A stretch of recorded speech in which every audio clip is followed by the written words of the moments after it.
The Celts arrived in this region 500 years before Christ, and here founded the village called Griante.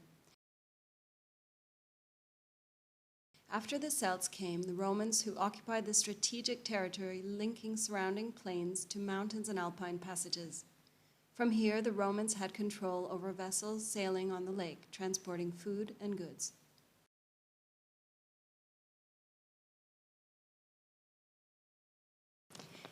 In 383 after Christ, the Bishop of Como entrusted the village of Griante with the remains of the two saints, Nabore and Felice, which he had received from Saint Ambrogio. The church dedicated to these two saints is still here in the borough today, in a peaceful hillward position.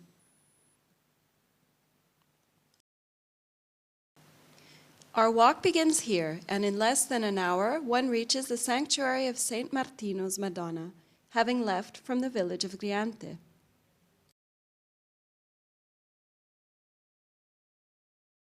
The Saint Martino sanctuary is set upon a rocky terrace dominating the lake from above.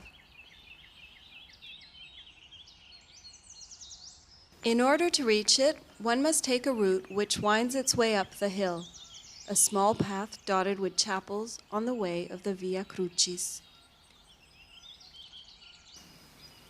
At every curve, one could admire Bellagio from further up above, and the wood's shadows become ever darker.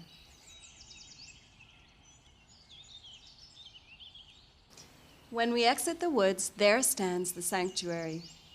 The story of this church brings us back many centuries, confusing history with legend.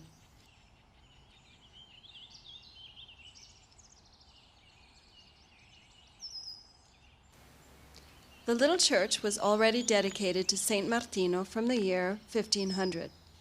It is believed that at the beginning of the 1600s, when religious wars were shedding blood across Europe, the wooden statue of the Madonna was found in a cave close by in the surrounding woods.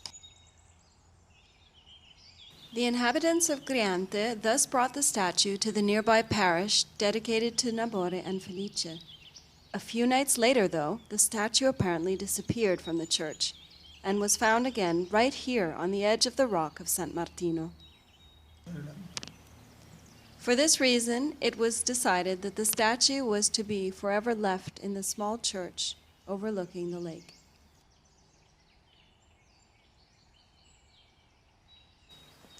This is one of the most beautiful spots on the central part of the lake. From above, one could admire Bellagio and the other part of the lake branching off towards Lecco, whilst further below, the Como branch of the lake begins. In autumn, the first snowfalls paint the Grigna and Corni di Canso mountains white, changing the scenery. The pure white cover gives these mountain tops a particular charm and beauty.